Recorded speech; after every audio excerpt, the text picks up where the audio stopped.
Good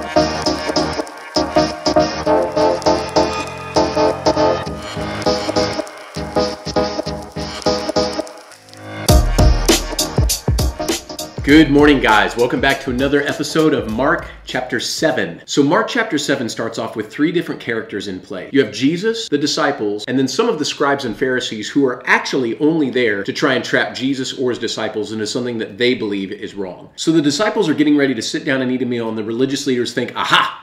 We caught them. Before the disciples are about to eat their meal, they didn't wash their hands. Now, in all fairness, this is something that my own mother probably would have caught me for. But look at what Jesus says to the religious leaders. So starting in verse 5, the Pharisees and the scribes asked Jesus, "Why do your disciples not walk according to the tradition of the elders, but eat bread with unwashed hands?" You see, if there was one thing that was more important to the religious leaders than almost anything else, it was that I can tell you in one word.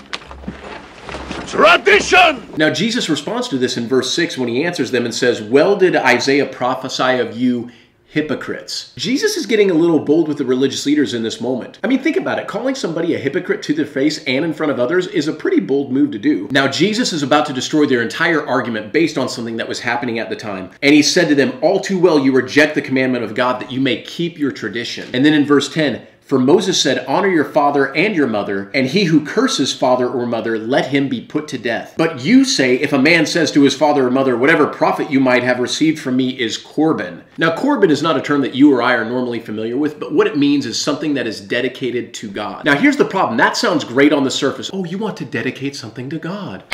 But what people were using it as was an excuse to get out of their responsibilities. People back then would literally claim Corban on things like their home, things like their possessions, their money, basically saying it's dedicated to God. The only thing about Corban is this: even if you dedicated it to God, you still maintain the responsibility and were able to partake in the benefits of owning that item. So for example, your mom and dad are getting older and they are living with you at the house. Corban! And you don't have to have them living with you anymore because only you can partake in what you've dedicated to God. Corban. Corban.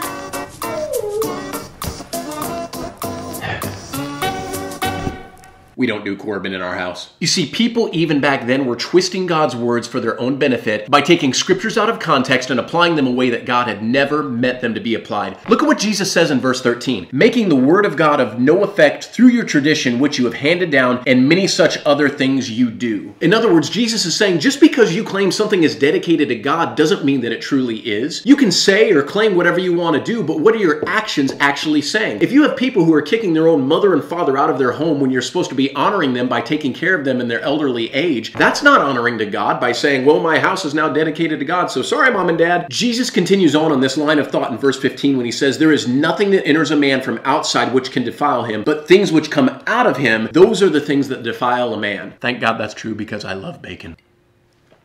Look at verse 20. Jesus said to his disciples, "What comes out of a man is what defiles a man. For from within, out of the heart of man, proceed evil thoughts, adulteries, fornications, murders, thefts, covetousness, wickedness, deceit, lewdness, an evil eye, blasphemy, pride, and foolishness. All these evil things come from within and defile a man." You see, what comes out of your heart demonstrates where you truly are with Christ in comparison to only your lips. Okay, two more things that we're going to look at. In verse 24, we read about Jesus going to the region of Tyre and Sidon. Now, okay, so that's actually not at all how you say the name of the city. It's actually Tyre, so I didn't know. Now, Tyre was up on the northwest side of Phoenicia, so this is about 30 miles away from where Jesus was teaching in Capernaum. So he's traveling around, he's teaching people, he's healing people, and this is how word about Jesus was spreading all over the country. So we read about a woman approaching Jesus who has a demon-possessed daughter, and she starts begging Jesus over and over to heal the daughter. But Jesus has a really unusual response to this woman. Look at verse 27. "But Jesus said to her, let the children be filled first, for it is not good to take the children's bread and throw it to the little dogs." Now I know what you're thinking. Did Jesus just call her a dog?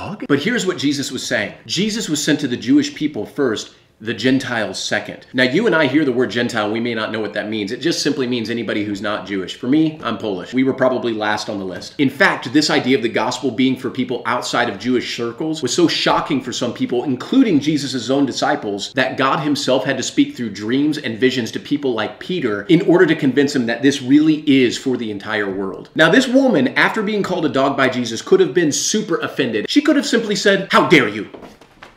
But she doesn't do that. Instead, look at her response in verse 28. And she answered and said to him, "Yes, Lord, yet even little dogs under the table eat from the children's crumbs." She wasn't leaving without her miracle. That is faith in action. Then he said to her, "For this saying, go your way, the demon has gone out of your daughter." And when she came to her house, she found the demon gone and her daughter lying on the bed, completely normal. The last thing we read about in chapter 7 is Jesus healing a deaf and a mute person. Now look at verse 33, and it should remind you of something that Jesus did previously. Do you remember a couple of chapters ago when we read about Jesus raising the little girl from the dead? And it says that there were all the mourners, there were people crying and wailing, and he put them all outside and then went into the room alone with the little girl. Look at what Jesus again is doing in verse 33. And he took him aside from the multitude. Now that's interesting to me because what it shows is that Jesus was not doing this for popularity or fame. He was doing it for the person. Continuing on, Jesus puts his fingers in his ears and he spits and touches the man's tongue, looks up to heaven and he says, "Be opened." Immediately his ears were open and the impediment of his tongue was loosed and he spoke plainly. Then look, he commanded them that they should not tell anyone, but the more he commanded them, the more widely they proclaimed it. You know, in all fairness, I can't blame these people. If Jesus did something for me like what he did for this man, I would be shouting it from the rooftops. It's hard not to give praise to God in a situation like that. Jesus' intentions here was that he would be revealed as the Messiah at the appropriate time, but I always envision a smile on Jesus' face when this man starts speaking, his eyes get wide open, and he realizes that he's been completely healed. That's what I love about Jesus. He was fully God, but fully man, and the joy all over this man's face when he realized he was healed. I know Jesus loved every moment of it. Guys, thank you as always for joining us. That's Mark 7. I love this gospel. Come back tomorrow. We're picking it up right as normal with Mark chapter